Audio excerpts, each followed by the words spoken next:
Hello and welcome to Casual Shenanigans, episode 22. I'm one of your hosts, JERMgaming. This is a podcast all about Battlefield, DayZ, Arma, everything PC and gaming related. I'm joined by my fellow co-hosts, Dave. Hey folks, I am Dave, the not so evil Viking 13. And Joel. Hey guys. And we have special guest, Daskro. Hey guys. And Mantis. What's up? So, this episode is going to be mostly focused on PAX Prime, which most of us didn't go to, but Daskro and Mantis did, so they're going to be able to tell us all about Battlefield and everything that happened there. Which means I only have two news items for this week, and one of them directly relates to the panel you guys sat in on, so I'm just going to skip it. The only piece of... because we're going to be talking about Battlefield in just a minute anyway, so... So, only other piece of news I had for this week was that Star Citizen has passed $17 million in funding, shortly after releasing this semi-interactive hangar module where players can walk around their pre-ordered ships and gaze on them in all of their CryEngine glory. Some people are critical of the microtransactions that are starting to pop up, like a glorified golf cart that people can use to drive around their hangars. Who would like to guess how much the glorified golf cart costs in real money? $1 million. Not quite. This is guess $5. 20. No way. For like $20 a theater mode for your ship? No, not for the theater mode. For a buggy you can drive around in theater mode. Right, Wow. but it's just for that theater mode. Correct. Wow. It's for people who are desperate to play the game, and it makes them feel like they're doing something. It's worth mentioning that that's like I kickstarted the game for $33, and that got me a ship and a copy of the final game when it comes out. So that's a really craptastic deal. But whatever. People seem to be happy. The module itself is actually pretty fun. You can look at your ship. I only have the one ship, so my hangar looks really boring. I have the smallest, wimpiest, crappiest ship. Wait, Jeremiah, are you poor in a game? Isn't the point of games to escape and improve your life and escape from reality? What was that supposed to mean? Glass houses and all. Anyway, so that is all of the news except for all of the Battlefield news, which is mostly what we're going to be talking about this week. So PAX Prime, like we said, happened, and there was a lot of Battlefield news, and I am wholly unqualified to talk about all of it because I wasn't there. So makes sense to me. Yeah, would one of you guys like to take it away with what new stuff did we learn about Battlefield at PAX? Do you want to start off, Daskro, or do you want me to? I mean, I can start off a little bit, I suppose, with all right, go for it. With what I saw. Now, granted, guys, I have to admit something here. I actually didn't even play Battlefield 4 at PAX. I stood and watched it a bit, but the reason being is that it actually looked like a pretty shitty build. And I'm not trying to be mean in saying that, but It is. It was supposed to be an Xbox One build. It was on PC with an Xbox controller. I'm not a console guy, and so as such, I really didn't want to even try it. Now, I did play Titanfall, and I knew that wasn't going to be on PC either, but I did give it a try nonetheless because it's a new game. Would give that a shot since it's the new Relapse, I believe. Is that right? The name of the studio that's doing Titanfall? Relapse Entertainment. Does anyone know? I think it's Infinity Ward actually. Well, it's the old Infinity Ward, right? Respawn. Relapse Entertainment. We're going in for another one. Why was the build though so bad at PAX for Battlefield 4? Well, I think the issue was that a number of the default guns weren't even there. So the engineering kit, for instance, didn't have rockets, so you couldn't kill tanks with it. And you get a tank, and you could basically dominate the entire game as long as you could dodge helicopters. Excuse me. And so it just didn't look that appealing for that build. There wasn't really much that I saw that was really new about the game beyond that. Mantis, did you see anything in particular that was noteworthy to describe? No, the whole presentation there was kind of shitty, in all honesty.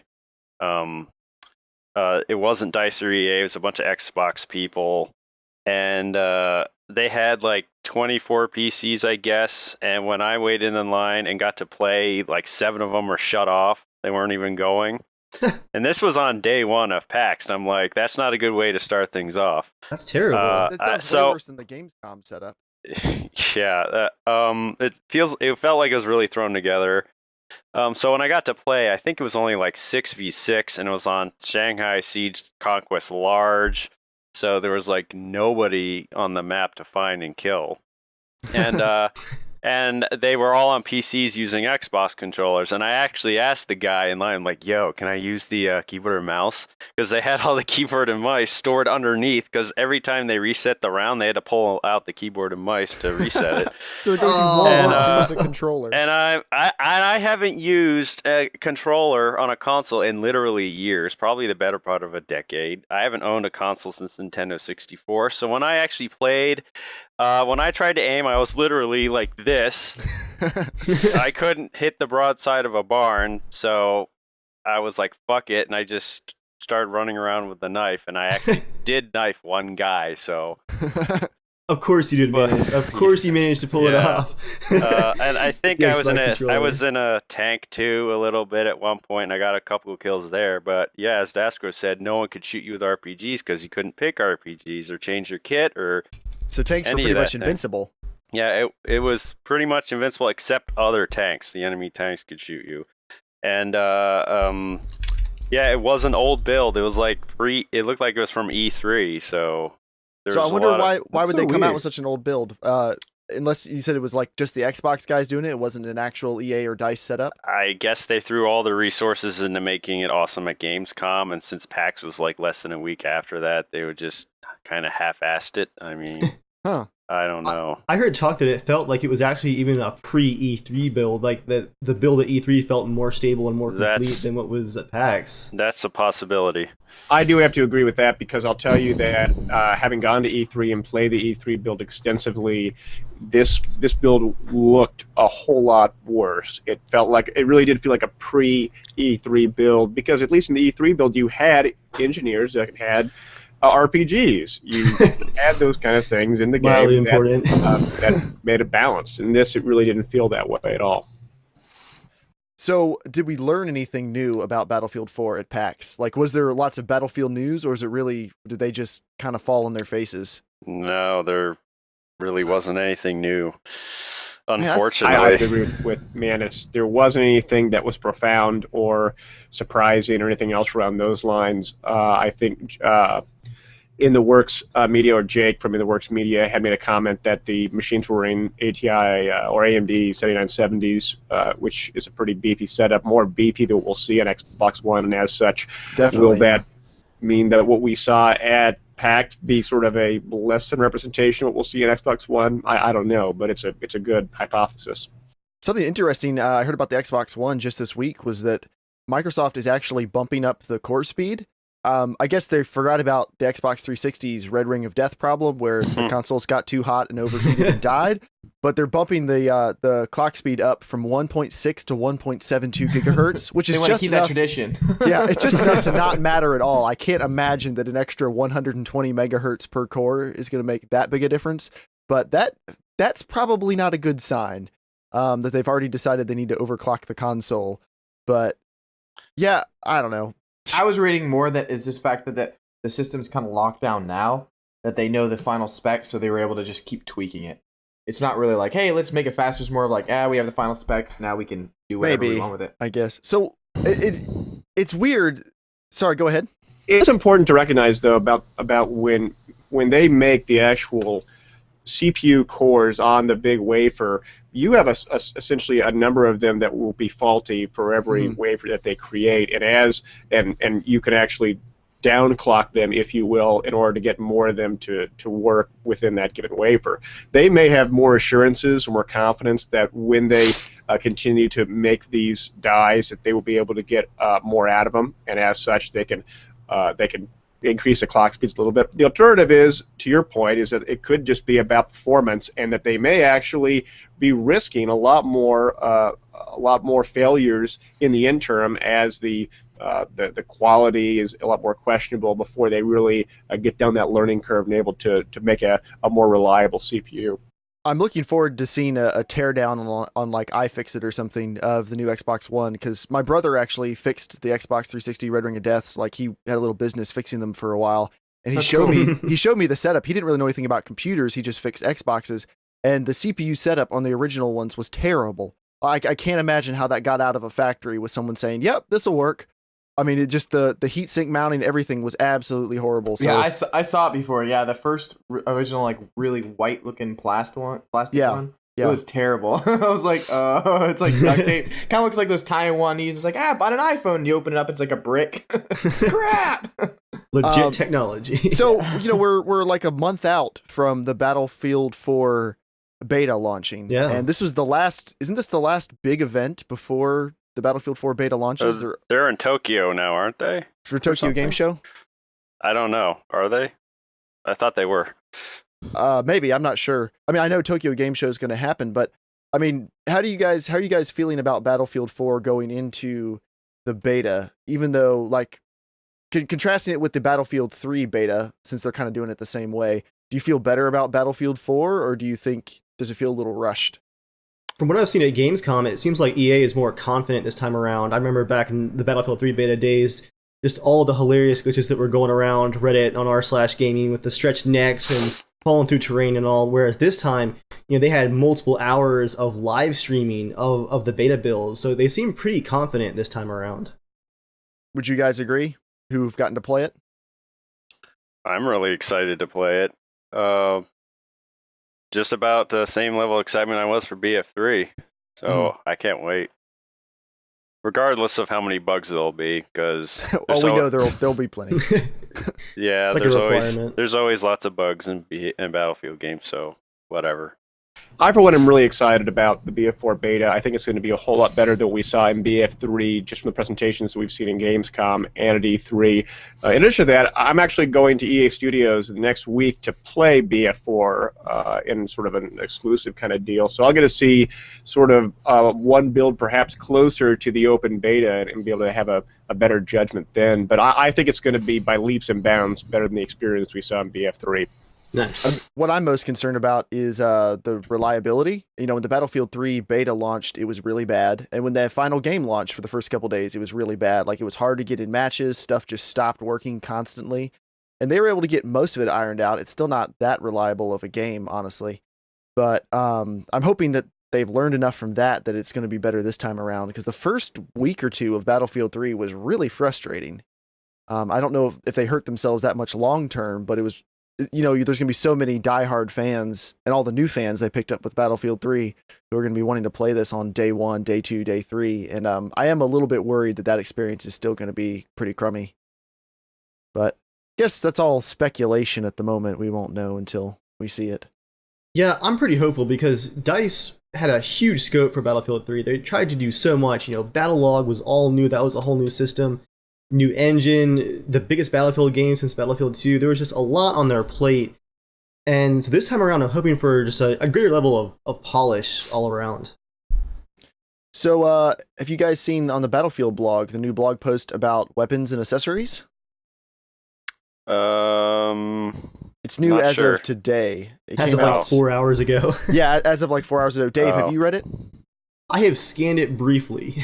Okay, all right. I was at work and I've only been home like an hour, so no, I haven't seen it. They released a blog post talking about weapon customization and accessories and everything, and they said there's going to be over 240,000 variations of things you can do with your weapons. That's not nearly enough. We need at least 500,000. Yeah, that's just unacceptable. I mean, Borderlands has like 2 quadrillion guns. Now there's some interesting new things. They say adaptive camos to match your surroundings. I'm assuming that doesn't mean real-time adaptive camo, because that's not something that exists. But they'll have autumn, desert, naval, snow, urban, and woodland, which isn't... and those paints will come in 16 different pattern variations each. So that's like your 240,000 different combos right there, is that they've got 50 different paints. Colors. They're totally pulling a Call of Duty there. But yeah, they call it adaptive camo. It's not really adaptive. You just have to pick it ahead of time. It's useful for those people that always forget to change their camos. Yeah. Can we say camos per map yet? I wonder, because that would be actually useful. That would be very camo cool. per map. I doubt that's a thing. Oh yeah, there's a new scope. There's a 40x scope. 40. That's actually so you can engage enemies in orbit around the Earth. I mean, seriously. What is the highest in Battlefield 3? 12. And that one's... Oh my gosh.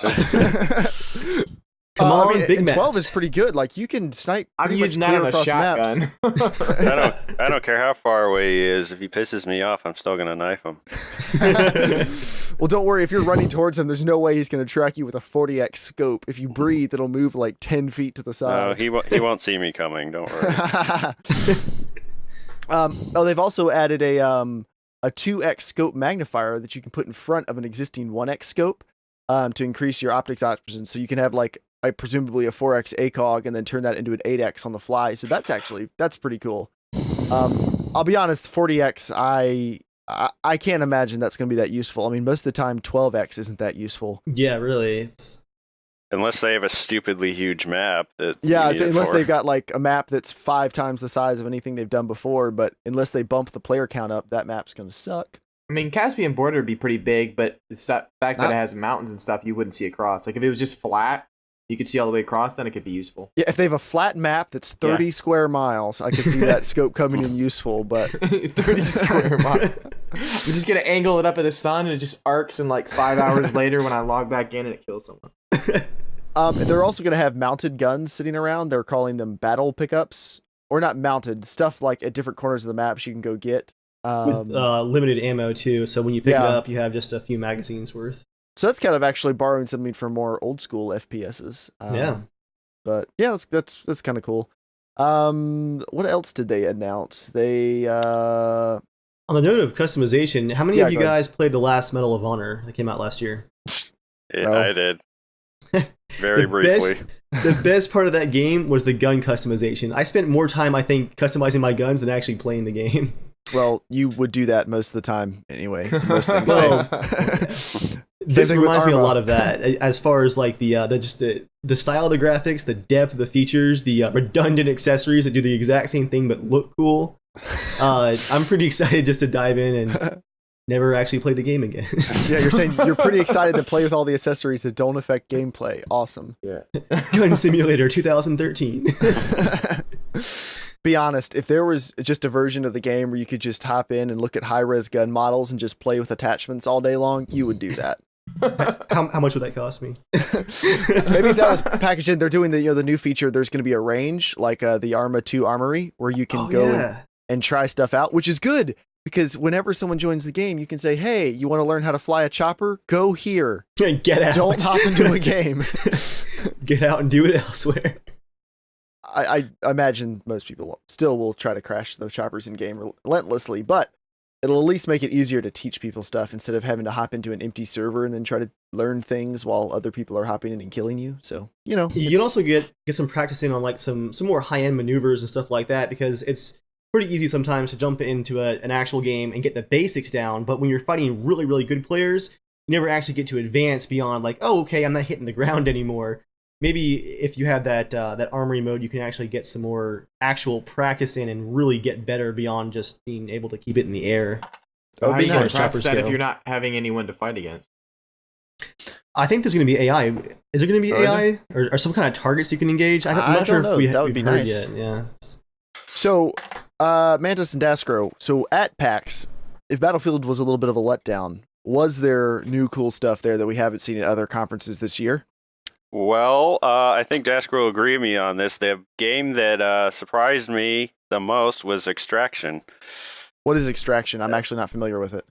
Yeah, I didn't actually hear of it until I got there too. It's made by Splash Damage and Nexon, and I think they did Brink.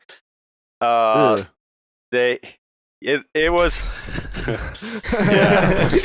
yeah, but their presentation was excellent. They had 20 PCs, I believe. So, and it was 5v5. So they had two groups of people going at once. And the people waiting in line, they had a big TV explaining how to play the game and the different classes and whatnot. And when you actually played, everyone had a headset so you could all talk to each other. And they had a dev on with a headset on too, giving instructions on how to play if you needed them. You played, each side got to play attacking and defending, so you got to play a good amount of time. Yeah, And it was a squad Yeah. kind of or a rush kind of game mode, right, Manus? yeah, it was. They only had the one map and the one game mode. Like the attacking team had to like hack a system by some train tracks, and then after that they had to blow up a rail car with C4, and the defending team had to stop that from happening. It had a lot of similar elements to Battlefield in that you had classes that threw an ammo box and dropped airstrikes, and then you had another class that was a medic with a med bag and defibs.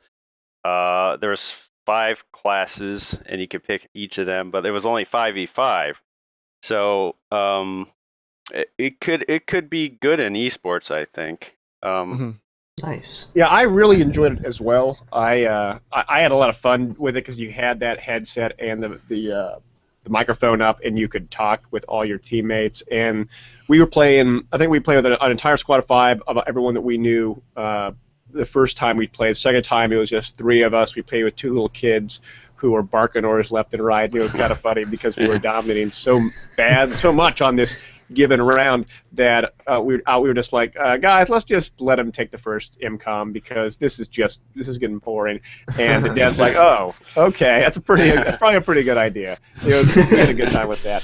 But it was a really fun game. It's a very fast-paced sort of version of Squad Rush, or what's the word? The game on Call of Duty. I want to say Search and Destroy, but I couldn't mistake it. Yeah, Search and Destroy. Yeah. Well, I mean, that is. And it was, and so it was like that. It was a lot of fun, a lot more fast-paced. It had sort of the class variety that you usually see within Battlefield, with guys that could be recon, almost sort of like a scout kind of character from TF2. You had a party guy, you had a medic guy, you had a heavy weapons dude. It was a lot of fun, and it sort of visually looked similar to TF2, albeit a bit more photorealistic, not as cartoonish. But overall, it was a really cool game, and it was a lot of fun. And I'm definitely gonna give it a second chance when I get an opportunity. Yeah, we all signed up for the closed beta, so. Oh, awesome. Yes, and they also had a tournament for it, and we all really wanted to do it, but we all had to fly out on Monday, so we couldn't. And I think we would have done really well because the 4 of us were just stomping the other team, but unfortunately we couldn't. Yeah, How was suggestion I Titanfall? have for anyone who goes to these kind of events is always check your mouse settings. Always know when you're going into a given beta build, have an idea of how many rotations you usually take to go when you go from one side of the mouse pad to the other side of the mouse pad. If you can get that down and memorize that you do like a 380-degree turn, or if you have really, really low sensitivity, like maybe a 240-degree turn, if you know that, you can get your settings down really quickly in terms of changing it, because these PCs usually don't have any advanced configuration. They're on super, super high DPI, default settings on these mice. And so change it all the way down with the in-game sensitivity, and you'll wreck face. You know how to configure that, and you'll be better than 90% out there. I'd probably have to. I normally play on a DPI setting of or a sensitivity like 800. And I know Dave uses like over 2,000. 1600. 1600 right now. okay. Yeah, That's I went crazy down high. a bit. Yeah. Yeah, I know I'm not nearly as high as most people on that. So yeah, what other cool stuff did you see at PAX? Was Titanfall any good? I actually didn't get to play it. I kept Oh, that sucks. I kept checking the line all the time, but it was always check back in 15 minutes. We're not allowing any more people in the line. Nice. But must have been popular then. yeah, Jeez. it was. I did get to watch people play it, and it looks really cool. But I can't really comment. Other than that, I didn't get to play it. Daskro got to play it though. Yes, so. I did get to play it, and he I'll says tell you smugly. what's really cool about Titanfall is that it has some of the sort of arcadey gun elements of Call of Duty with the sort of free movement that you see within the Quake series, and so you're jumping over buildings, across buildings. And you also sort of have that vehicle-based element that you have in Battlefield, with the Titans come on down. They come at sort of 2-minute rotations, and you can either get in it and utilize it the first person, or you can have it follow you or guard a given area, depending on what you want to do with your objectives. You have different classes in loadout. Every class has the ability to kill the Titan, but some Titan killer weapons are better than others. Excuse me. But overall, it's a really fun, exciting game. This was just TDM. They're going to have multiple game modes. I thoroughly enjoyed it. I thought it was a ton of fun to play because it's so much faster paced than a traditional Call of Duty game because you can scale up the walls. You can. It almost has some of those elements that we saw in Mirror's Edge in that respect. So it was a lot of fun. It's That sounds faster paced awesome. than Call of Duty. That sounds like something I'm really gonna like because we haven't really had any super fast paced Unreal Tournament, Quake style games. Probably since the first Modern Warfare. I think Call of Duty kind of put the nail in the coffin of a lot of those. I mean, the closest thing that we see nowadays is games like Shoot Mania, which are really far in the Quake abstraction. No, nothing really closer in that Call of Duty realm. Yeah. Yeah, I thought Titanfall looked really fun because I really like the jetpacks in Halo 4. Like, always using that, just flying everywhere. When are just looked they like fun. hoping to release? They have a hard date picked, or is it sometime in 2014? I want to say it was like first or second quarter 2014, I think. Okay, so they're definitely waiting until Battlefield 4 and Call of Duty have been out for a couple months. That's pretty smart. I was thinking that because it sounds like a really cool new IP, but if they release this this fall or next fall, they're probably going to get crushed. Yep.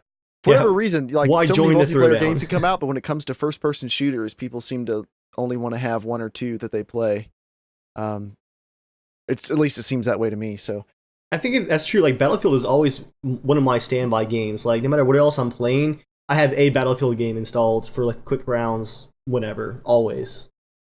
So something interesting I wanted to talk about was you guys were in the PC Gamer World Congress panel with a bunch of PC gaming developers. First of all, I'm extremely jealous of you. Secondly, I guess no one tried to assassinate Rocket for DayZ not being out yet. Sounds like he made it home safely. No. But he did make a slightly controversial comment when he said that if DICE wanted to kill Arma, all they'd have to do is release modding support for Battlefield 3. And he was really trying to make a larger point from what it sounds like that it sucks that modding support, DICE kind of gave it up after Battlefield 2.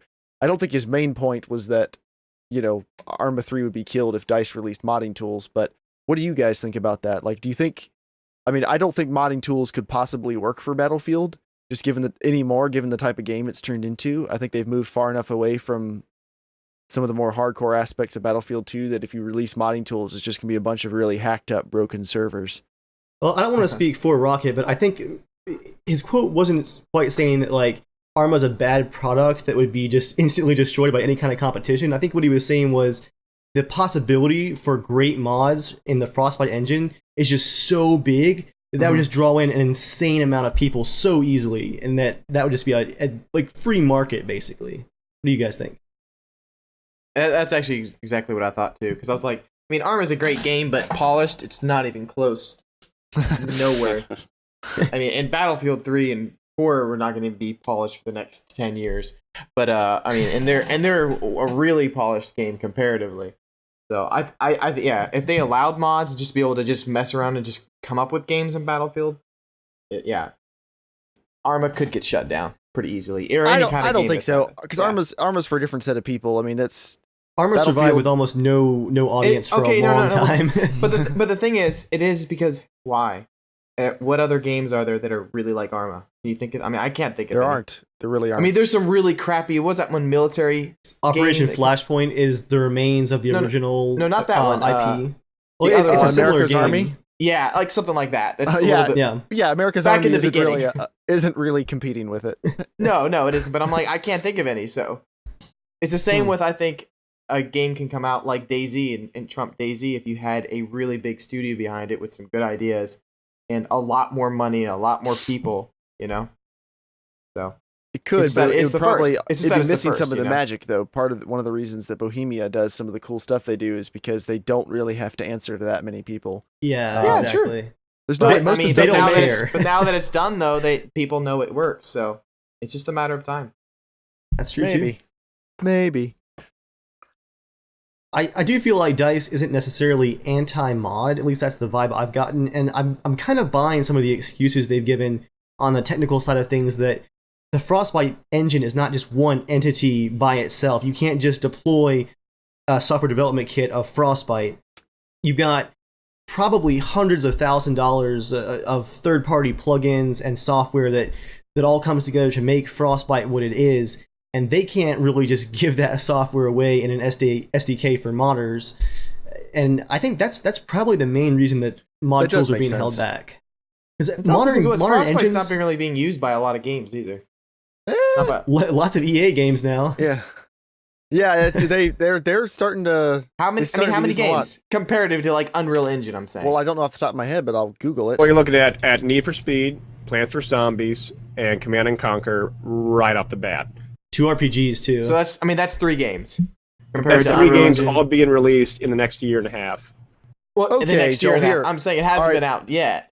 All right, Joel. Battlefield Bad Company. These are using Frostbite 1, 2, and 3. Battlefield Bad Company, Battlefield 1943, Bad Company 2, Medal of Honor, just the multiplayer.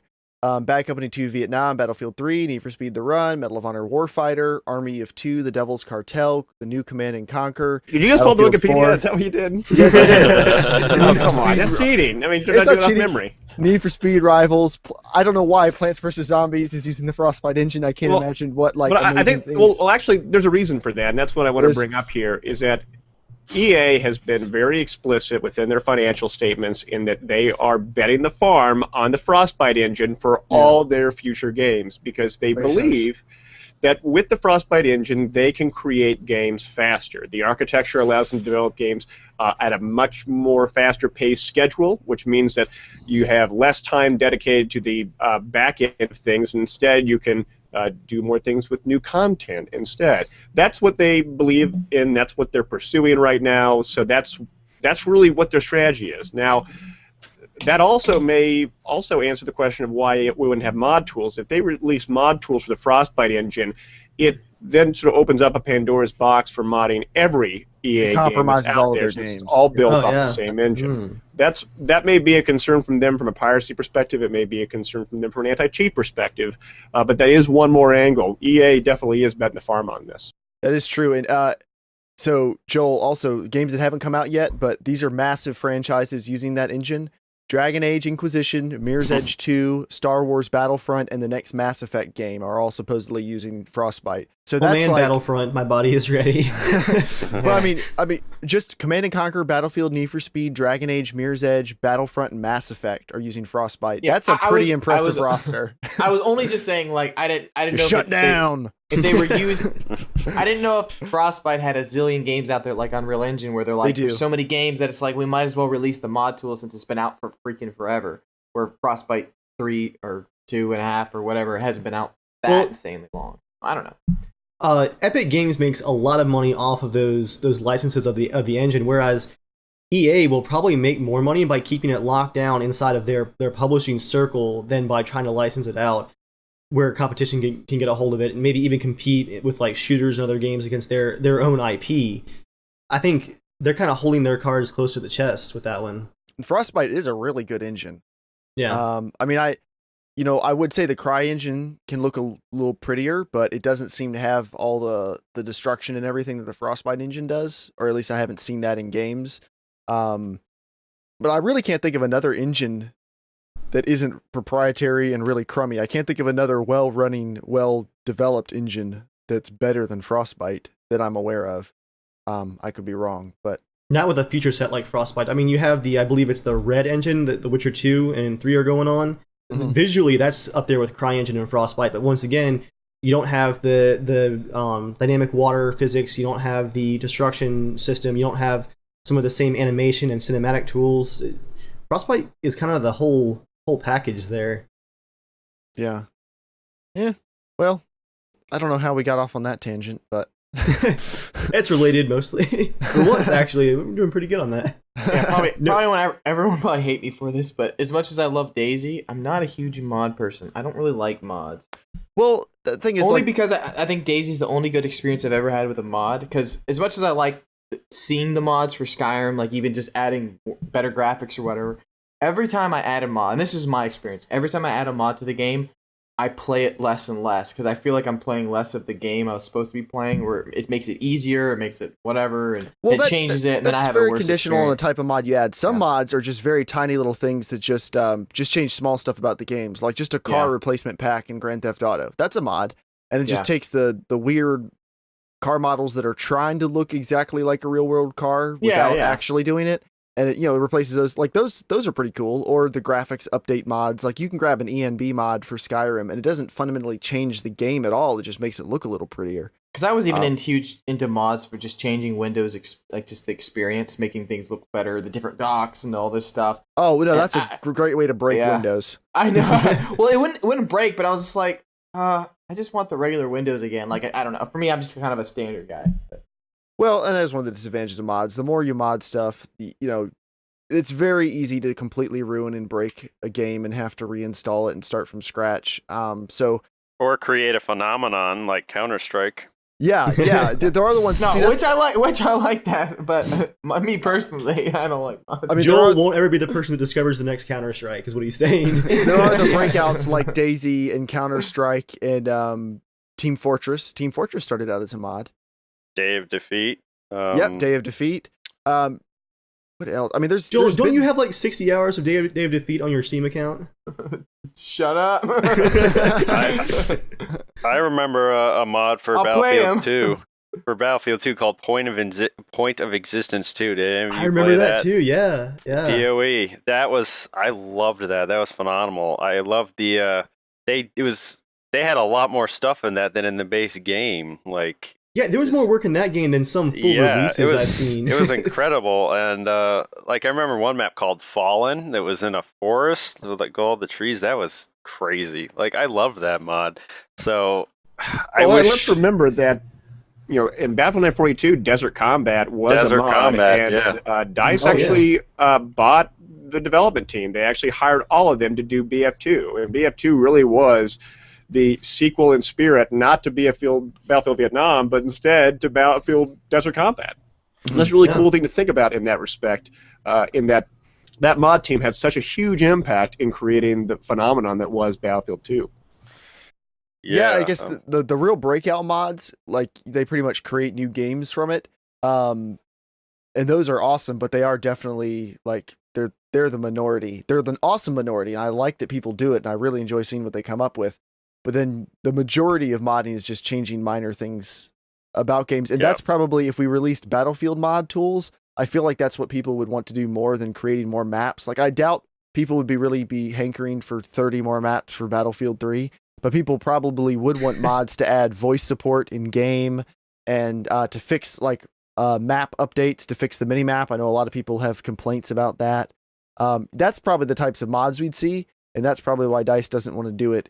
They probably wouldn't care if people were adding their own maps and stuff like that if there was a way to do that without releasing actual mod tools. But most of the mods people want to do are probably things that actually compromise or alter the core game experience that they have put a lot of time and money. And that would fracture the community too, because on official servers you can't be letting people join that have changed mini maps or customized or even fixed things. You would have to lock down official servers to only have vanilla content. And if it was only small mods being released, then you got 1,000 of these small mods. Everyone's running like a different combination. No one can play together anymore. That would be pretty bad for the community overall, as far as the multiplayer goes. I think that's a very good point in that respect as well. Because speaking from a low BF perspective, we created our own Battlefield 3 spectator tool set for Battlefield 3 for BF Esports, but in reality, it was a hack. It wasn't a mod that you could run any server. It was a hack that, in the right conditions, you could operate. And we purposely didn't distribute it to really anyone beyond the core set of people that do shoutcasts like myself, because we didn't want it to get out there. Because once we knew it got out there, that anyone would be using it, and then suddenly it's now another way that you can cheat in the game, as opposed to what our true intention for the mod or the hack was, which was to cast esports matches. Yeah, I think Battlefield's big enough now that EA, and I mean they've done this, EA and DICE just kind of have to say, nope, if you want to play it, play it. If you don't like it, sorry. Because if they allowed modding, like as much as it sounds nice to allow modding to let modders get in there and work on stuff, I can't imagine it ended up being good for them overall. Like it can only create more problems for them and more security patches and more stuff being broken. And I mean, hackers aren't much of a problem in Battlefield, at least in my opinion. Let Punkbuster be opened up. It can't get any worse. Speaking of hackers, we could segue into the new battle log privacy settings. Yeah. You care a lot about this. Yeah. Yes, me and Daskro both care a lot about this. Let's hear it, guys. Yeah, Lay let's down hear for it. us. Well, in my case, obviously, I hunt pub stars and I knife them. But that's kind of your thing. That sounds really dark when you just lay it out there like that. In case anyone who's watching doesn't know, we have new battle log settings, privacy settings. You can go into your settings and you can make your the server you're playing on visible to everyone, visible to only your friends, or visible to only yourself.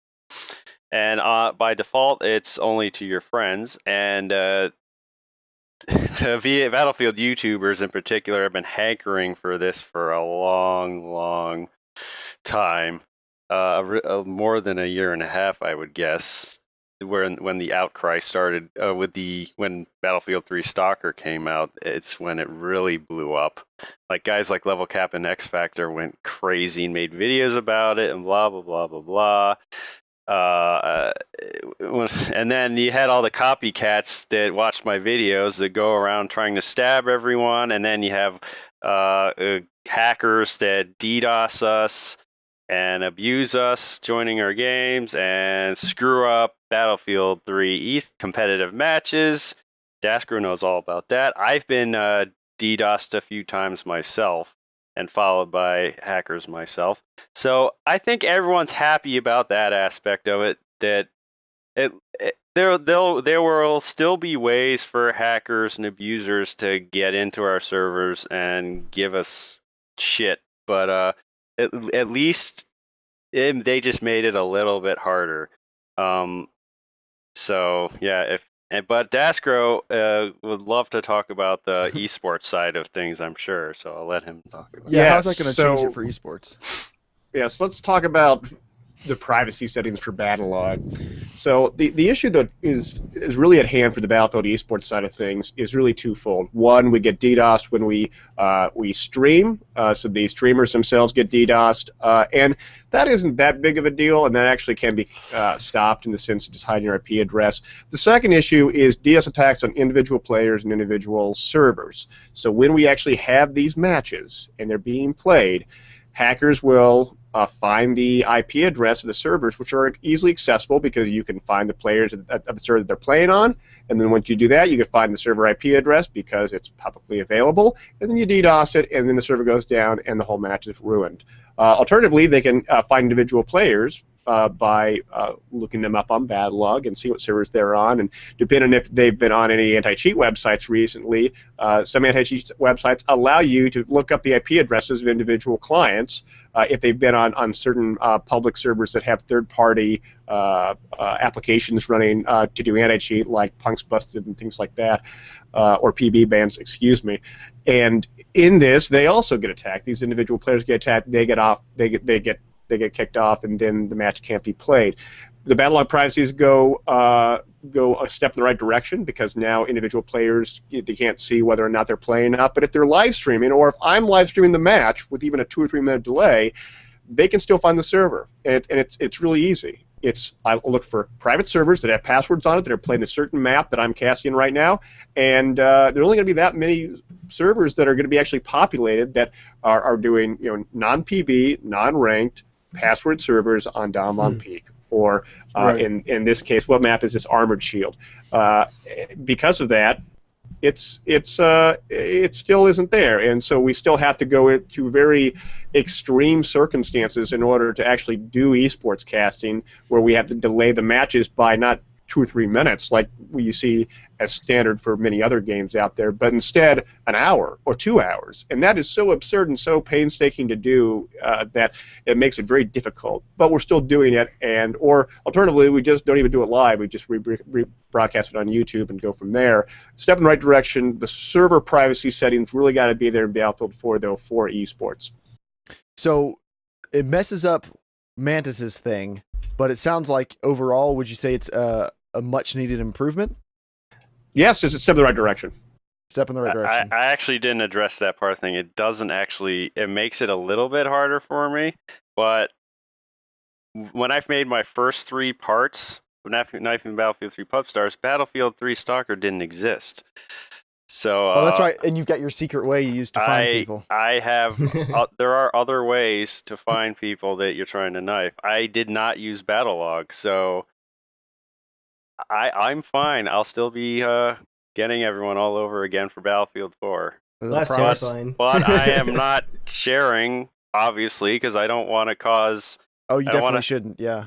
I don't want a bunch of copycats ruining everyone's day. So it's definitely a part of the Battlefield experience that we've fortunately been spared from. I think, Dave, you've been recognized. You get recognized somewhat often playing Battlefield, but no one ever no one ever tries. I've only gotten 2 hackers, only 2, and they were both the ones that are just very obvious. They come in the game and they basically spawn with a spawn beacon, kill you with a spawn beacon 20 times until you change servers, and they get bored with it eventually. But only 2 so far. Yeah, in my case, everyone wants to knife me. So in most games, I always get a small group of people that are always out to get my tags, and they'll say so in chat. They'll be like, "Man, I'm gonna knife you," and I'll be like, "Come on, come get them then," and then I'll knife them first, and then they rage, which is hilarious. But they're having a few instances, usually if I'm live streaming, where that one douchebag Panamon joins the game and hacks all of us, and actually DDoSes us, and we lose internet for like 5 to 15 minutes, and that's happened like 2 or 3 times to me. So hopefully that'll make it a little bit harder, but you never know. And as far as ruining the live streaming, that's interesting. I didn't actually know that had been that big of a problem, but I mean, it illustrates how immature people can be about stuff. But we're not popular. Well, it's a huge problem because one of the issues is that, so as an example, every time that I want to live stream and I know I'm going to have more than 10 people watching, I have to log off Skype on my PC, go into my router, change my MAC address to get a new IP address, because when you use Skype, there's a vulnerability on Skype where anyone can find your last used IP address on Skype, and as such, you have to protect yourself. Or else you're going to get DDoS. That's right. That's just ridiculous. I mean, But then again, if you are going to be popular and be doing that kind of live stream stuff, I guess maybe some of that might be coming towards you. It can be, but it doesn't mean it's unreasonable for people to want the developer to do something about it. I mean, I remember, I think it was Level Cap made a video talking about when he wanted to be removed from BF3 Stalker, and he said like he couldn't even play a match anymore. He couldn't even get through a match to record footage because so many people were trying to take him out and mess him up the entire time. I mean, that could be very frustrating just because like someone gets popular because they're good at the game, they're entertaining, they have a unique angle, like they knife everybody, and then people just want to ruin their day just because it's the internet, and people do that because they don't have enough going on in their real life. But it's so frustrating and so immature, but it is an unfortunate reality. So I guess kudos to DICE for working on it. Is there any other big changes to privacy other than making your current server private? I don't think so. I think that was it.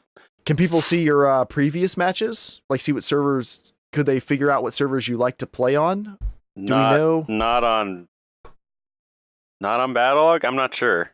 I don't think you can on Battlelog, but you would be able to on the third-party NHE websites. They still have that data available. Well, yeah, I hope that it is better for you guys. I mean, on the note of privacy and modern games, this was actually a huge problem in DayZ as well, because being a mod, stream snipers. Being a mod, all of the Arma 2 UI was still there. You could see people chatting and figure out where a player was on the server list.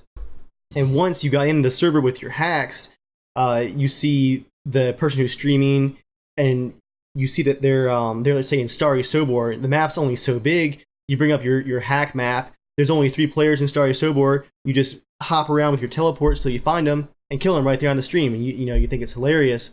There's actually going to be some privacy changes to the UI in Arma 3 to help prevent some of that. That's good. I mean, I guess for Arma, that was kind of a shot in the dark. Like, you didn't have that many people live streaming Arma before then, so this must be a new, exciting problem with douchebags. I'm really hoping that with the advent of streaming and with YouTube and more social, more smaller people who are broadcasting games, I hope we're going to see more privacy stuff in the future because it really needs to happen. Yeah, I mean, maybe like 20 years from now when Daskro is the John Madden of Battlefield, and I mean, we really are on the cusp of a lot of this stuff. Think just 5 years ago, pretty much none of this existed. I mean, people got all worked up over watching streams of StarCraft, but that was about it.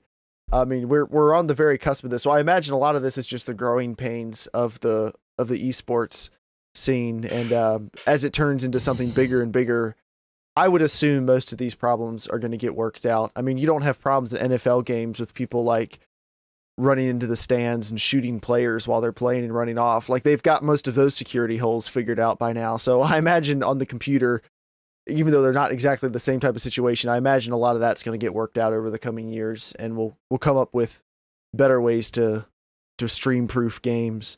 I hope so. I mean, for everyone's sake who has to play them or who makes a living doing it, that's got to be the worst. If you make a living playing Battlefield and you're pretty much at the mercy of whatever jerk happens to be online at the moment, that really sucks. Then your job and your fun time is screwed. yeah, exactly. Sorry, about to say something? I think he was just coughing. No, I'm good. Do you still have the PAX plague there, Daskro? I do. Yeah, apparently him and Jake got sick, and I didn't. I don't know how that happened.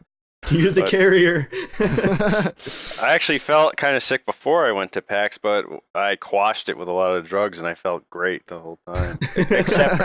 Except if I drank a little too much, then I felt queasy the next morning. But... You hear that, kids? Drugs help. They clean this flu out with a little bit of crack. Yeah, something like that. Oh, please, no one listen to anything Joel just said. Just in general, don't listen to Joel. As we're winding down the podcast tonight, I actually want to mention for anyone listening live, we are playing Arma at 9:00, as we mentioned last week, and we've been talking about on Twitter. So if you are a fan and you'd like to play Arma with us, just be on the lookout. I'll be tweeting out a TeamSpeak server and password and everything. And please, if anyone's listening, you're like, hey, it'd be fun to crash and ruin that for them because I've been listening to them talk about DDoSing and stuff. No. Please don't.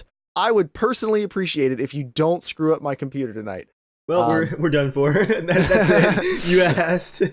But as we're closing out, do you guys have anything else you want to talk about PAX, about the next month or two with Battlefield releasing, anything like that, or do you think we're pretty well covered? I think we're good. I wanted to share one tidbit with Daskro because I think the last time we had him on, we had a whole bunch of gun discussion about Far Cry 3, I think it was, back in the day. Mm-hmm. Have you heard, Daskro? I'm sure you're not probably following the DayZ news, but how ammunition is going to work in the final version of DayZ Standalone? Is it based? It's if as you reload a magazine, it holds the number of rounds within that given magazine, and if you want to use that magazine again, it's gonna have whatever rounds were left in it. Is that right? Well, that's correct. And actually, you have to preload magazines before you get into combat. You find ammunition in the actual cardboard boxes, and you gotta bring up your inventory, open up the box, and like use the animation to take your thumb and put your rounds in. So you gotta prep your mags for you go out on a hike to go get supplies, because if you run out of mags in the middle of a firefight, you're down to your fist. You're screwed. And I can't think of any other game that's actually had that. You find the ammo source and load the magazines separately they concept. Haven't, 'cause that's not fun. In a deathmatch game, that's the worst. But in DayZ, it'll work. Yeah, it would not work for many games, but I'm excited about that. That's pretty cool. Yeah, I like to see them do that for Battlefield and see how many people rage quit the game. The Humvee pulls up and pops the trunk, and there's just loose ammo inside. You gotta start loading your magazine. Yeah. I want to know when someone's going to release a mod to let people reload. Oh, there goes Joel. Joel. To let people do reloading in DayZ, like reloading their cartridges. Okay, that would be awesome. I would build a campsite with like a reloading press, and you had a random chance of like measuring it wrong and causing an explosion. If that does have a significant difference on combat, it'll hopefully be that people won't just empty their guns into the first living thing they see, because it'll actually be inconvenient. Anything to make killing random people more inconvenient is good. Because it's weird to say it, but I'm actually like looking forward to the first moment where I'm in a firefight and maybe it's like more guys than I expected or something, and it gets really intense, and and I hear that click, and I realize that all my mags are dry, that's going to be an awesome moment. While you're like laying behind a bus going, thoop, thoop, thoop, thoop. Then you get down to like, you get halfway down in the PMAG, you're like, oh, they're starting to get hard now, and your fingers are getting numb, and I hope there's actually like a loud sound effect for it too, so that you get into a firefight, it gets quiet for a second, and if you listen, you can hear like the thunk, thunk, like around the corner, you know it's time to charge. Take him out now while he's reloaded. It's gonna be a great moment. But I had to have just a quick moment of gun discussion. There's 3 gun guys on here. We had to have it. My internet went out, thankfully, during the gun part. I got DDoSed. Good choice, guys. If you're gonna DDoS one of us, at least pick Joel. No, Joel, you're on a Mac. They can't be DDoSed. You didn't know that? Oh, well, that's good. So it's just my internet. Yeah, there was actually a new DayZ dev blog was released during the podcast, so you can be on the lookout for a casual conversation coming out fairly shortly where we will talk about that. But we're not going to talk about it on this podcast. But thank you to Daskro and Mantis for coming on this evening. have my 90 seconds. Oh, I'm sorry. Okay. That's all right. This is the part of the podcast. This is the part of the podcast. We have some stars with us tonight, so I know we're a little bit shaky and nervous. Oh, yes, I am. Called 90 Seconds with Joel, where Joel talks about whatever he wants for 90 seconds. Joel, go. It's just stupid, but it's just a question. I thought it'd be kind of funny. This is the question. Would you... This is a would you rather question, okay? Oh, no. Oh boy, You can can't wait. Just shut up. You can't even get it out. This is not going to be good. Just shut up. Okay. You get every single PC game, everything free, computer free for the rest of your life, but you have to run the game on only medium setting. Sure. Or what's the or? Or you have Sorry, to buy yeah, your this own is gotta be an or. computers. Okay, confession. I thought about it for a second. I would do free. Are you kidding me? If my computer's free So and all my every single games game are free, you can only play it on medium. every single game, yeah, I'll play on medium. On second thought, medium settings on modern games look pretty great, so Yeah, I think I'd be okay with Every that. game free, yeah, that's not even a question. I think I could live with that too. Yeah. Not me. No, I wouldn't do it. Oh, says the guy who has green screened in Battlefield footage behind him because a normal webcam setup wouldn't be enough. No, it's a DV camera using an ever media capture card. Yeah, you've taken webcamming to a whole new level. So yeah, that makes sense. I don't think I could either, just because of Half-Life 3. Eventually, whatever comes out. Oh man. It'll look Yeah. good It would regardless. be so hard to not be able to no, I can't play this to see what it looks like. But What about That was- every that was all game I- you get free, you have to play on medium. So if you wanted to play a game, you'd have to buy it. If you wanted to play on I was medium. Yeah, gonna it's- say, it's- hey, I was gonna make it worse and say you had to play it on low for free, but I was like, that's Ew. No. yeah, that would be very hard. Gross. That would be hard.